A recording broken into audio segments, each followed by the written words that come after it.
Okay, talking about turbochargers. And we got down to the point yesterday when we were talking about the wastegate, which is what controls the turbocharger.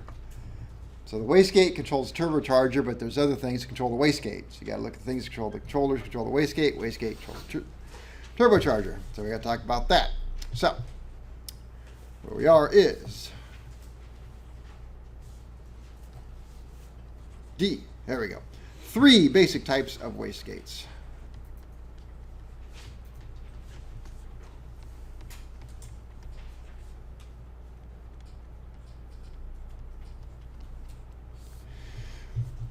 One, the easiest one to understand is the fixed. The fixed. All right, uses an adjustable. This says screw. It's a bolt. A bolt, because it's large to block a certain amount of exhaust to the turbo.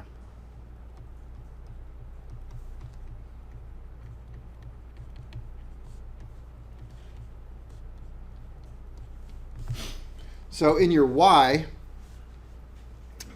where the wastegate would go, there's just a big bolt, and it's screwed in a certain amount, which causes a certain amount of back pressure to cause exhaust to go up through the turbo at all times. It's adjustable, but not really. Because if you've ever worked on an exhaust system, a bolt that has been in an exhaust system for about a day, can you move that bolt? No. So once it's set, you're probably never going to move it again. So what happens if you have to adjust it? Well, when it comes to turbochargers and engines, the first thing you should ask yourself is, why am I adjusting this? If it was fine for all this time and now suddenly it's not, should I be adjusting this? And your answer is no. It was set at the factory, leave it. You'll spend all day trying to, I think, get it loose. You'll have a torch out and all kinds of stuff, only to find out that, well, that didn't help. So the turbocharger is not working well with the fixed, then your biggest question is, why not? And it could be the bearings in the turbo, or we'll look at some other things, but generally speaking, you can't mess with that. Piper Senecas use the fixed one. I don't know which else does, but Piper does. Can be manually operated.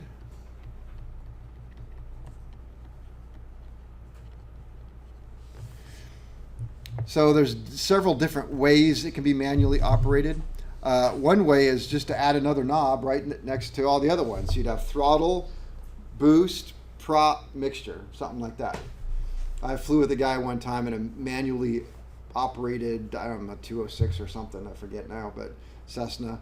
And it was kind of interesting because, I mean, he takes the center line and get ready to take off, and he just goes wide open throttle, and then he takes the boost and just starts adding boost till he gets where he wants. And he goes, we're ready to go, and pulls his feet off the brake, and off we go. So it's completely manually operated. It's just like a throttle.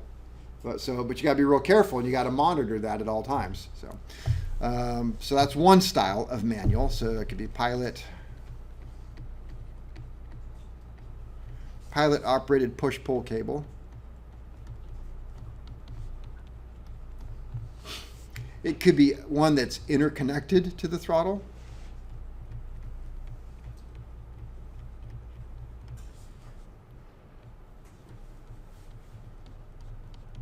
So as you push the throttle forward, well, the throttle is actually going to have 2 cables in one.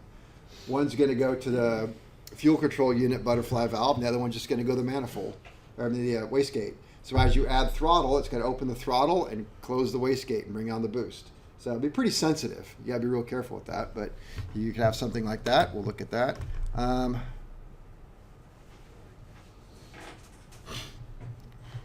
And all that. This one, the manual systems. The manual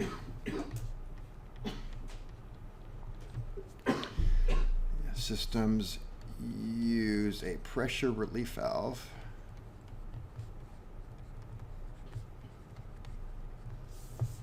Pressure relief valve in the upper deck. I'm just going to put UD, save time, SeaWorld, to keep pressure, pressure from exceeding set limits. Who has a turbocharger on their car here? What do you have? Small C30. It's a T5. T5. Do you hit the pop-off valve on that thing? I don't have that. It doesn't make a sound.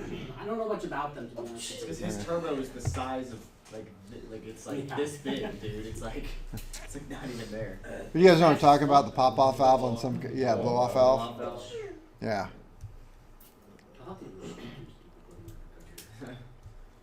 My son was friends with people at this Ferrari dealership, and long story, but anyway, it kind of surprised me at the Ferrari for riding a Ferrari, and I romped on that thing, and it went so freaking fast. So I backed off on it, and I nailed the throttle, and then backed off on it, and then all you could hear is go bang, and it was the relief valve. I call it pressure relief valve, but it's a knockoff valve. I thought I broke the Ferrari, and I was like, I'm in so much trouble. But it kept working, so I'm like, it could be fine. All right, so that's really right here. That's one of our first controllers. Not so much a controller, but a component that we're adding to our system. So right now we just have the basic system. Right, we had the compressor, shaft, turbine. We had the turbo, the Y wastegate, and now we're going to start adding components to it. And that's going to be the really weird thing about these turbo systems, and you're just going to have to roll with it. And each manufacturer, and this is going to be airframe manufacturer, has their idea of how this should be done. So here you have an engine manufacturer that says, okay, we got this turbocharged airplane. How do you want the controllers to be, Cessna? And like, oh, we want to do it like this. And then you go to Piper, oh, we don't want to do it that way. We want to do it this way. And then they go to somebody else, want to do it this way. So there's all these different components and controllers, and you kind of mix and match them. But the first one we've kind of added right now is we've got a pressure relief, right? So pressure relief. And so that's just going to be just kind of it just is what it is. It's a pressure relief. Unlike some of the other controllers we're going to see, it's just going to sit. It's like a safety valve. Just going to sit right there in the upper deck. If you go past a certain pressure, it's on a spring and a diaphragm. The pressure from the upper deck or manifold is going to press on that and pop it off. Is this one the upper deck? I think this is actually the upper deck. Sorry, so I shouldn't have put it there. Does that vent back to the filtered intake of the turbocharger, or is that to outboard? It just blows it out in the cowling. Okay. So I think that one was in the upper deck. So pressure relief. So boom, exceed your pressure right there. Pops off. Where's the air go? Just out there.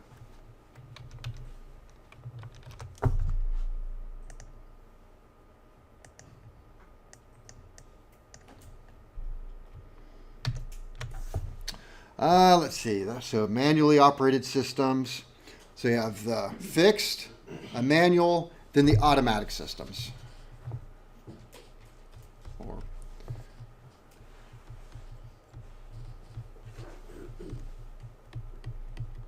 My notes don't say this. I just added that. My notes say oil controlled, which is how it works. What am I talking about? Oh, 3 types of wastegates. See, I knew I should have just stuck with the note. Sorry. So 3 types of wastegates. Yes, sorry. I was thinking systems. It is the oil controlled. The oil-controlled wastegate. 1. It is piston-operated. Piston-operated.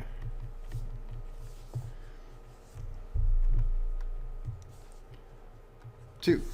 Oil pressure is fed to a piston at all times. So oil pressure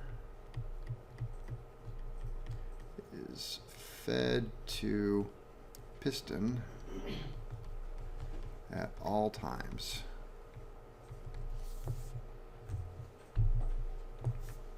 I'll tell you about it. No, we'll come back to that. Right, so here's our wastegate. So we have the piston, oil port controller. Okay, inlet. So oil comes in under pressure at all times. So right now we can look at this thing right here. We can say it is in what position? Closed, which means turbo on. I'm sorry. I'm doing that when I shouldn't. It's doing it both ways. So right there, because I'm thinking that's not right. Okay, butterfly valve right there is open, so that's turbo. Okay, and it's spring loaded to that position. So spring loader right here, turbo's off. Oil is going to come in the inlet port at all times. So we start up the engine, it's going to look like this. Oil is going to come in here, press on the piston, and close it, unless this is open. So if this is open, it's just going to come in here, roll through here, and go out. Follow? So how do I close it? Opening the oil port. Block it off. If I block that off, then this is going to roll forward and go into the closed position, which is on. If I bleed the air off, then it's going to close. I bleed it off, the oil is going to come through this way. Piston's going to push it back that way. It's going to go open, and it's going to be off. Got it? Yeah, we're going to go with that over and over and over. That's exactly what's happening. So oil's pressure is fed to the piston at all times. As pressure builds,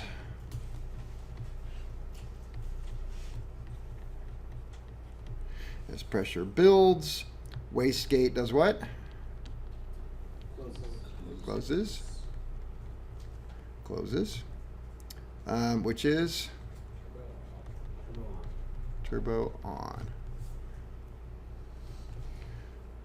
When oil is bled off,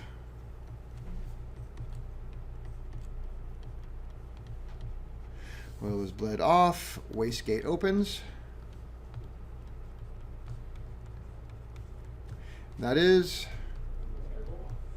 turbo off.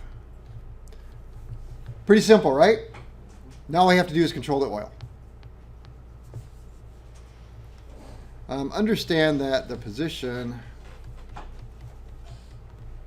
of the wastegate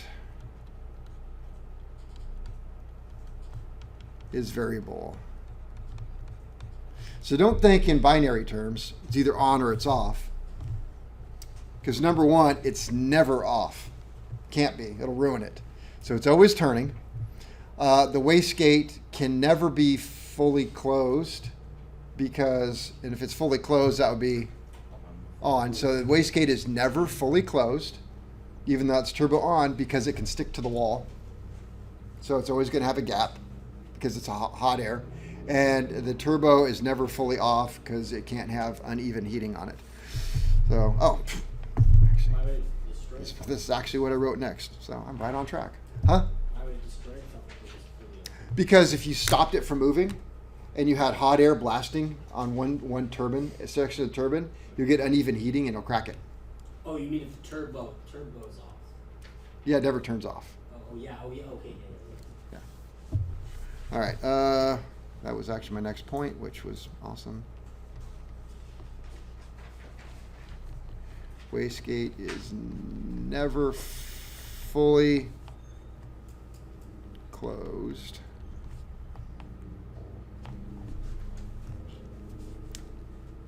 Or fully open. If fully closed, it could coke. And when does oil coke? 300 C. 300 C. And that's why we have cool down periods, right?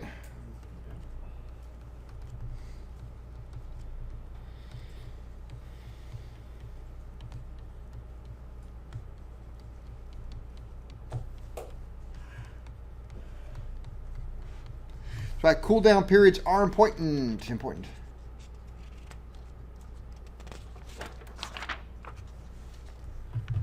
Let me see. Is that ever an issue that the wastegate gets stuck into a certain position? Mm-hmm. You have to maintain them. So if fully open, I don't like this sentence, but I'll write it and then we'll go with it.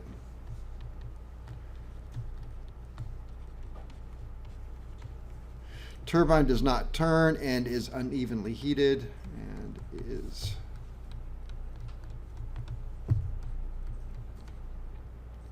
heated. This causes stress cracks.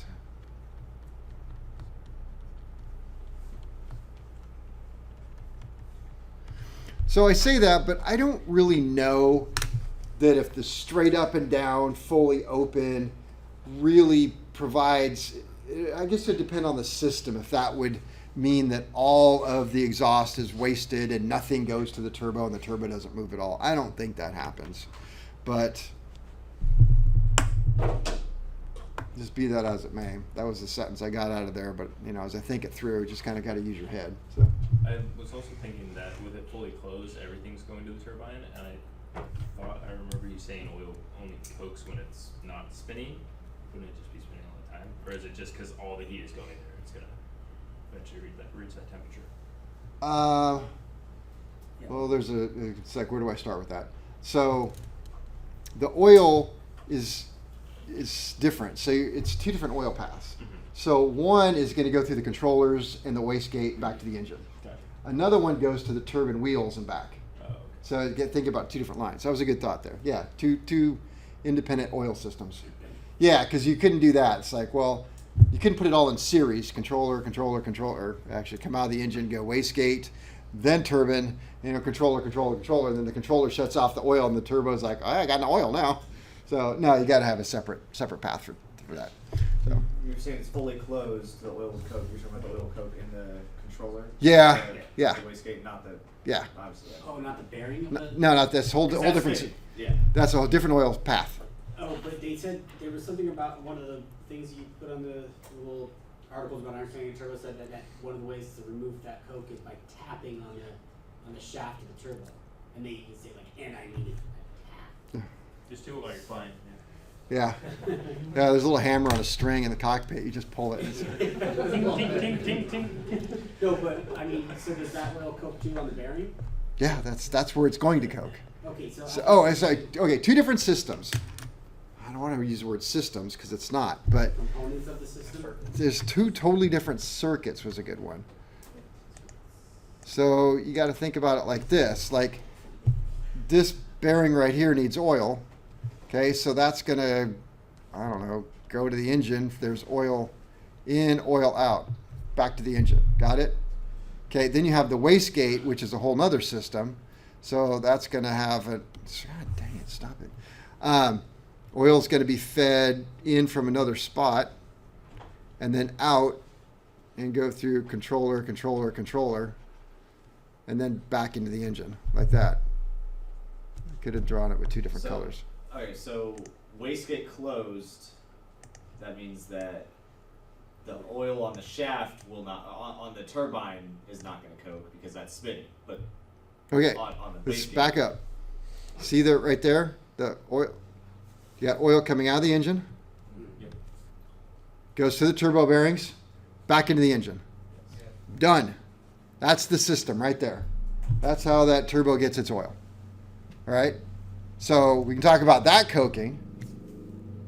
Follow? Yeah. Okay, so yes, that's very hot.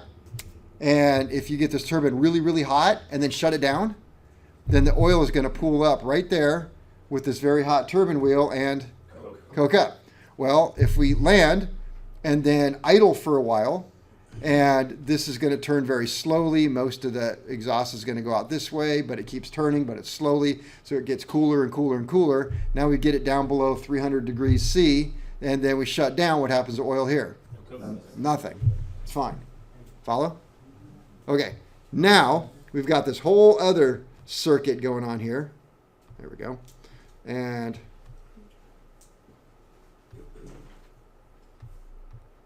this whole other circuit. Get my crap together here. All right, so we'll use this one. So oil comes out of the engine, doesn't go there, goes to the wastegate. Got it? Okay, from the wastegate, it's going to come around, and it's going to go to some controllers. I'll put 3. 1, 2, 3 controllers. And they're all in a series, more or less. We'll look at that. And then dumps it back into the engine. So you can see how it's completely separate. Okay. If the oil comes here to the wastegate and hangs around the wastegate, what's it going to do on that hot exhaust? It's going to coke up. So you need this oil to do what at all times? Flow, right? A little bit of flowing. So that's the idea. I don't see how these controllers allow it to do that. But at the same time, and I'm just kind of thinking out loud here. Oops, I shouldn't. That should just stuck with this one. Like if it's never fully closed, then it probably always is circulating. But is there a So this is bypass or something? well, this is far enough away from here that maybe it doesn't get that hot. I don't know, right? This is out here. This is over here. See, there's some space there, so maybe this doesn't get hot enough to do that. But what I do know is this right here can like weld itself, so it can't be all the way closed. Everybody good with that? Yeah. Okay, so can't be all the way closed. I'm not right. It's confusing everybody. If it's fully closed, it could coke. Fully closed. Yeah, I don't know. The book said that. I'd say if it's fully closed, it's more along the lines of having a problem here. Got it? Gotcha. Nobody's. I unconfused everybody. Hopefully. Okay.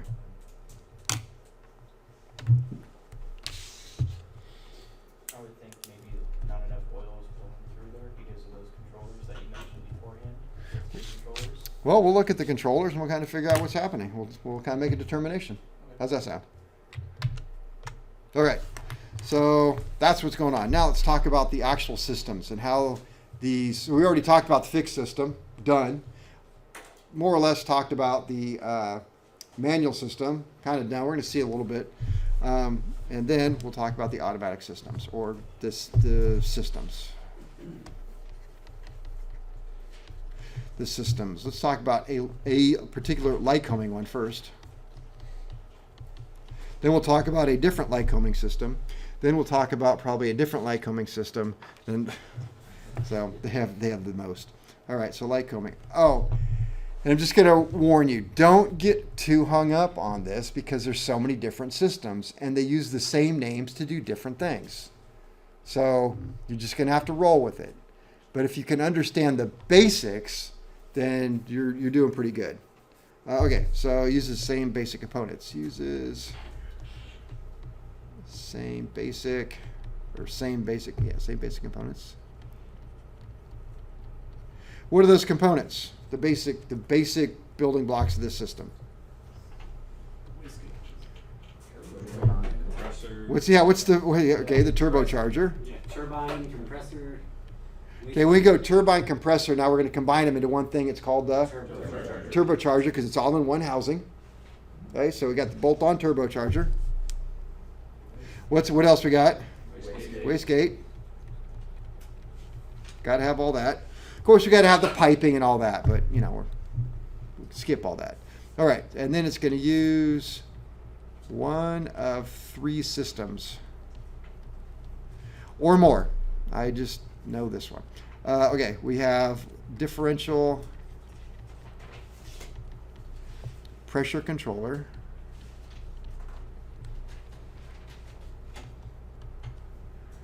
And density control.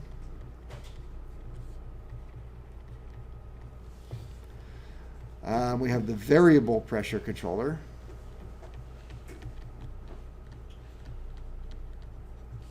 And the slope control. I told you, it's going to sound kind of scary. And I don't know all of these systems. Like, I haven't worked on all of them. Some of the stuff I just got out of a book. It's like, okay, that's the way that works. And so I wrote it down just so we can get all the systems out of here. So let's talk about the Lycoming. The Lycoming differential / density system. This one is used on the TIO 540 Alpha 2A engine used on the Piper Navajo.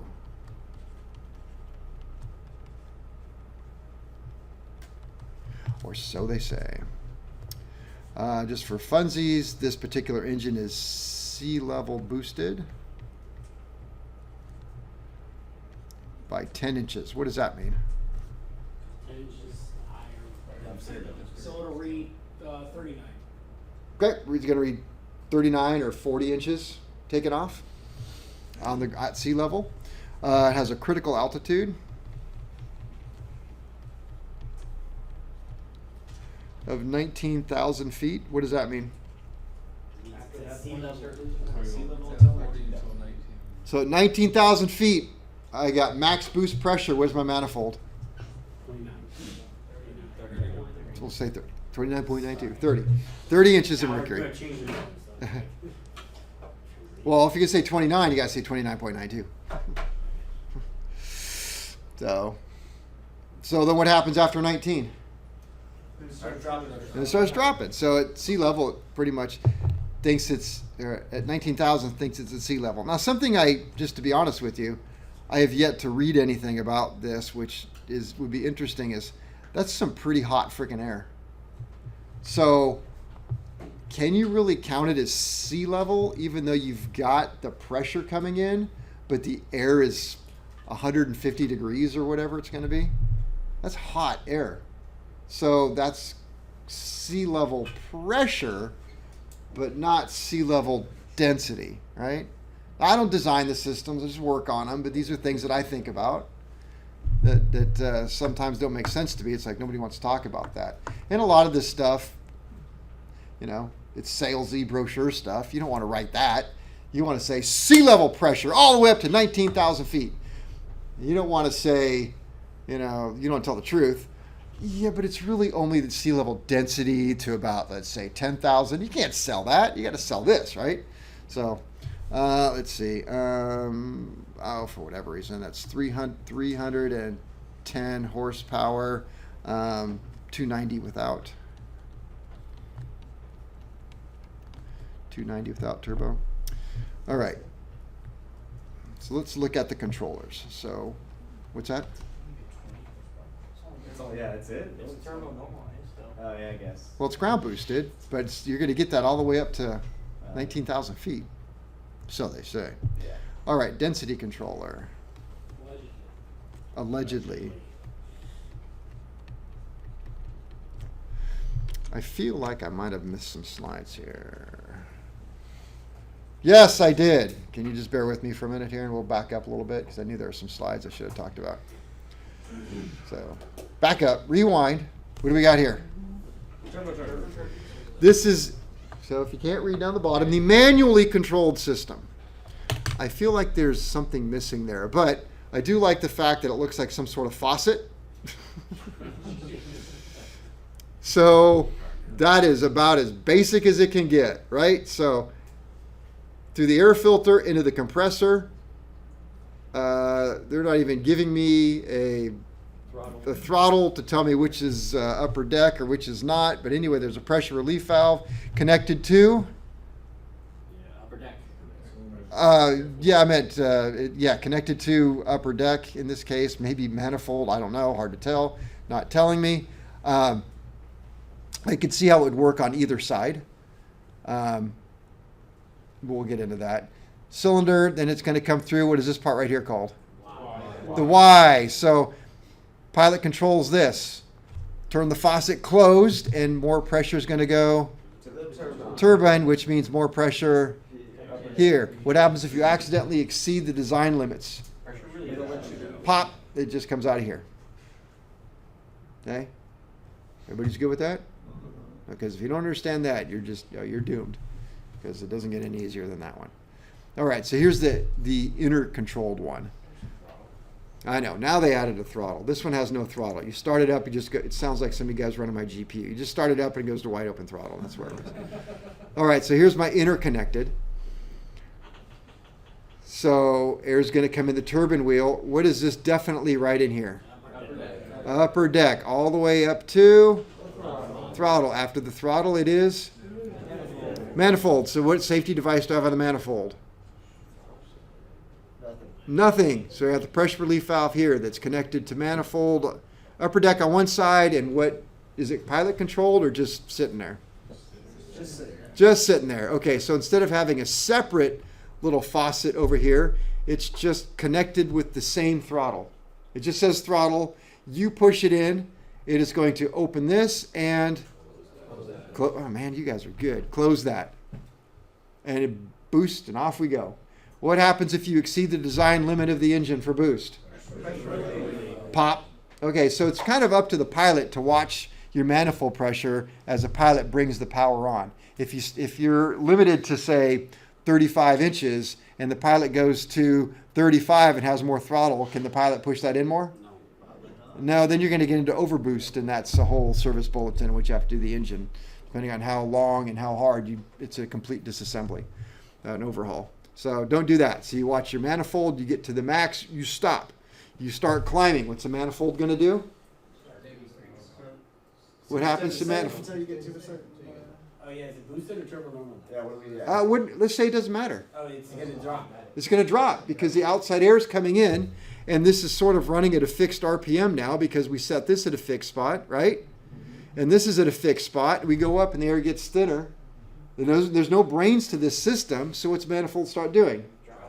Dropping off. So what do? Increase boost. You increase the throttle. Bring it right back up to what you're allowed to. All right? Okay. As opposed to an aircraft that doesn't have a turbocharger.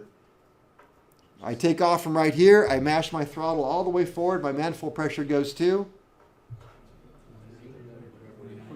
29, about 1 inch less than outside. And I start climbing. And what does my manifold pressure do the whole time I'm climbing? It just goes down lower and lower and lower and lower. And it never stops until I level off. Then it'll stop dropping. Nothing I can do about it. That's because the air is less dense? Uh-huh. Yeah. Now, if I want to, I mean, this is not to confuse things, but, some pilots pull back, take off, get to a safe altitude, then pull back the manifold a little bit so you're not putting all the horse pressure on the cylinders. And then as you climb, you just kind of inch it back in to keep it at the same spot. But all right, and then, this is what we're talking about now, the Lycoming Density Differential Control System. In color. I like it.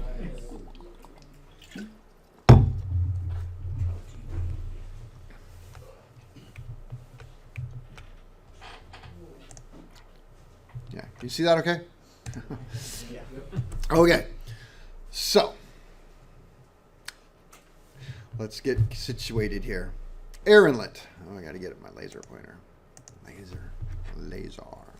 All right, filtered air comes to the air inlet, goes to the compressor. Okay, it's compressed. It's going to go into this blue section, which is Cold air. upper deck pressure.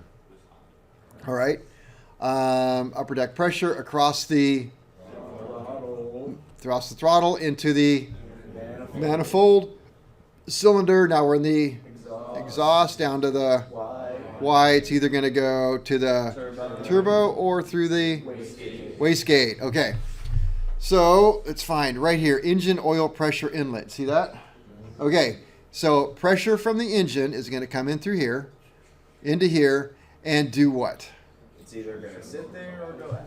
Well, let's. It's gonna close the wastegate. So as oil pressure builds up, it is going to close the wastegate, causing the turbo to go on. All right, let's see what happens though. So what's going to close it? Allowing the pressure to go out. What's going to close it is you got to block off the outlet. Oh, you make a wastegate. If it bleeds through, then it'll do nothing. You got to block off the outlet in order to close this. Otherwise, it's just going to be in its natural state. Yeah. What exactly is blocking? Like, do you like put a plug in on it, or? We're going to get there. You just calm down. I'm talking a lot. Yeah. The guy's coming out of his chair at me. All right. It's a good question. What is going to block it is the controllers. That's their job. So they decide, stop the oil or let the oil flow. That's their only job. Stop it, let it go. Well, it's not the only job. They got to figure out when to do it. Okay, so oil comes through here, and it comes to here, and now we have controllers. Are they in series or parallel? Parallel. You thought you'd never have to deal with this again, did you? They're in parallel. So if they're in parallel, each person gets to decide. Right? One can override the other. If they're in series, then they both have to agree. Are you referring to those objects as people? Yes, I'm personifying the controllers. And I thought you needed 2 pilots for this to work all of a sudden. What's that? I thought you needed 2 pilots for this to work all of a sudden. I thought that's what you were saying. It is. That's why there's a pilot and a co-pilot. All right. So no, I personify the controllers. My daughter likes it when I do that. Don't you, baby? She's not listening. All right. So we have a density controller and a differential pressure controller. Well, let's look at differential pressure controller. The name differential implies that it is Differential. it is looking at two different things, the difference between two things. Well, thankfully it's in color. What are the two things that it's looking at? Upper deck and manifold. Upper deck and manifold. So right here it's sensing upper deck, and right here it's sensing manifold. I thought I said that backwards for a minute. Okay, the reason why that is important for a controller is because if it didn't know the difference and then you allowed the difference to become too great across the throttle, let's say we had the throttle closed like this, and on this side, the blue, we had 40 inches of manifold, and over here, we got a suction with 10 inches, right? That's a huge difference. Follow? So what happens if I crack the throttle just the tiniest little bit? I mean, it's like wham, all this air comes flowing through there. All right, so it becomes so sensitive that the slightest bit of throttle movement is huge amounts of power change. And so you have to think about, well, what happens there? So suddenly I have a huge amount of air blows past the throttle. I barely open it. I wanted to increase my RPM by 100. And so I barely touch it, and boom, all the air comes flying through, goes into the cylinder. Now what happens to air here? It increases. So it increases through here. Well, that's going to increase across the turbo, which is going to build this up again, which is now going to cause more air here, and it's going to start to run away. So then I have to back it off, and so you get into this hunting that doesn't work well. So the differential controller looks at those and says, no, we've already got, and we'll get into some numbers, like 2 psi difference, or a couple of inches difference. You don't need more than that. You're fine. Knock it off. So it opens up and bleeds oil off back to the engine. So this one's job here is to keep the pressure differential from one side to the other within usable limits. Got it? So when there's a big difference, it opens up that valve more. Yep. And let's say they want it to more. Well, they're sort of binary. It's open or closed. Controllers are, they have variable in this to them, so I shouldn't say that. So yes, because we're going to look at things where we talk about open or close, but in reality, they're constantly doing something. Bleed, no bleed, bleed, no bleed. A little bit, not more. But you can think of it as open or close. So is blocking happening at the wastegate or at the differential pressure?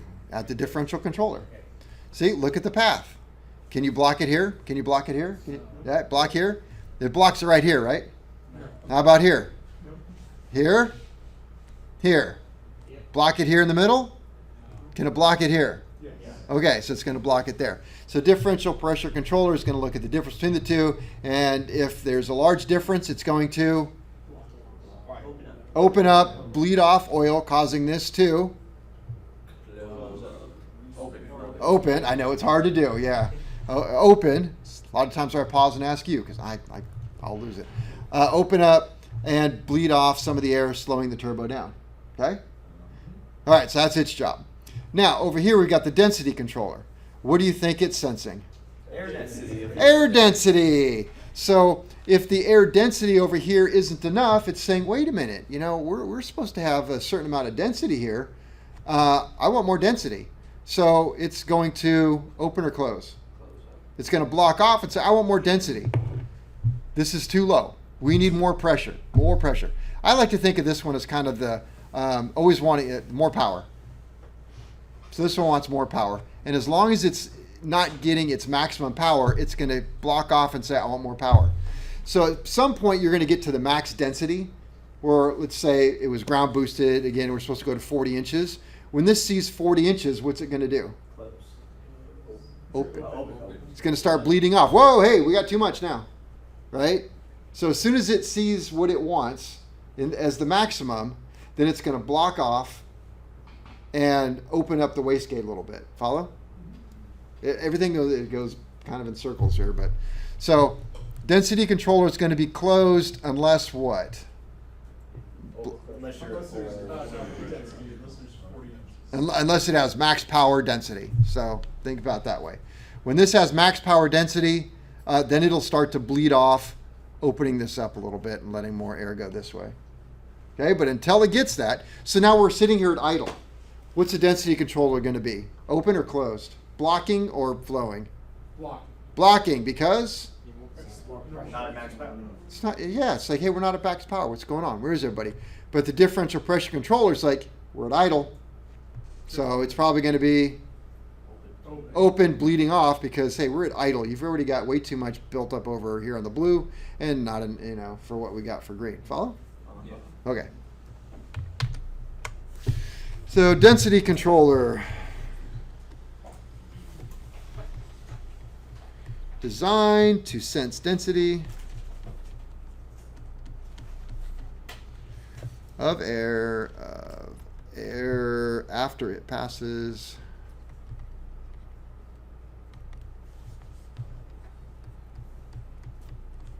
compressor and before throttle. Otherwise known as Upper deck pressure. deck. Sometimes I call it deck. Deck or upper deck pressure.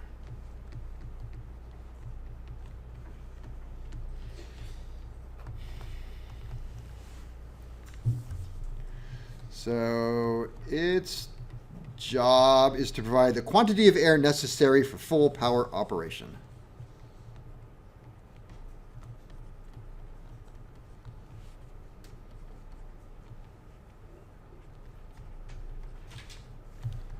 Quantity of air necessary for full power operation. More power.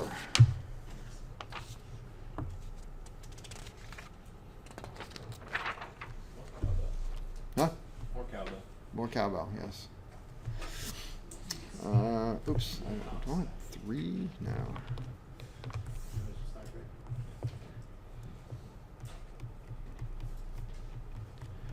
Designed to meter during full power operation.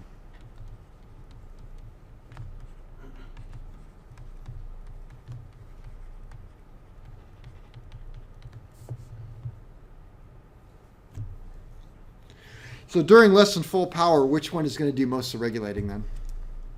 the other one. The other one is correct. It's So kind of like a fuel nozzle. the other one is fine. Still learning. During less than full power, differential controller, or the diff controller, as we like to call it, we being me and right now, the diff controller will operate wastegate.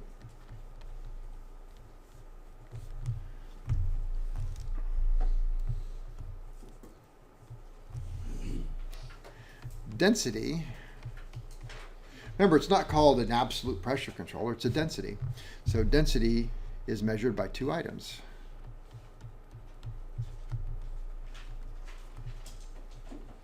Mass volume. No, but that was one bad. Pressure. And temp. And temperature.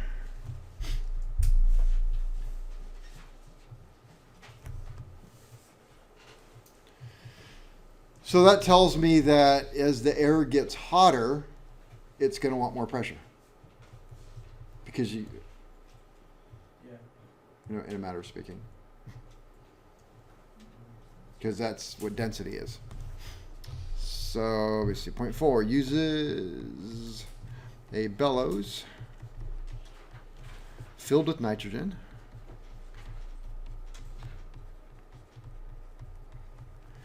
that is in the airstream. That is in the airstream.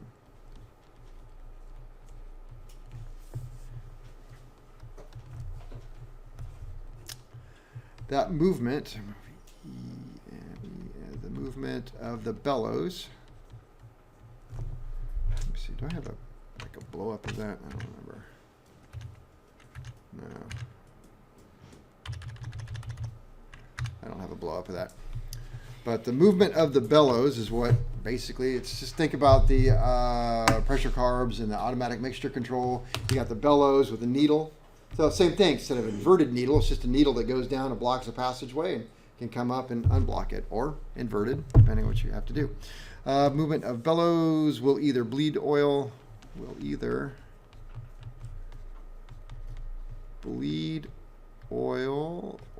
we go. From the what? Wastegate. Or block it. If it's bleeding oil from the wastegate, then the wastegate is going to open, and then if it blocks it, it's going to close. Okay. As the temp increases,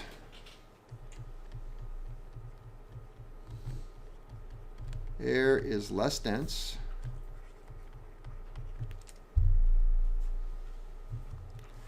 So the bellows is going to expand. Excellent.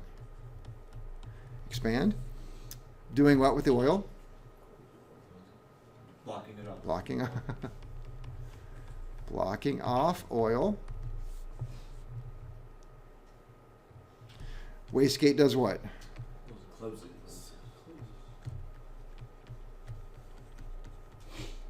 And does what? Turns the turbo on. And it's always on. Increases the. There you go. And more gases flow to turbo. More turbo. More turbo. So what does that do to upper deck pressure? Raises it. It goes up. As temp decreases,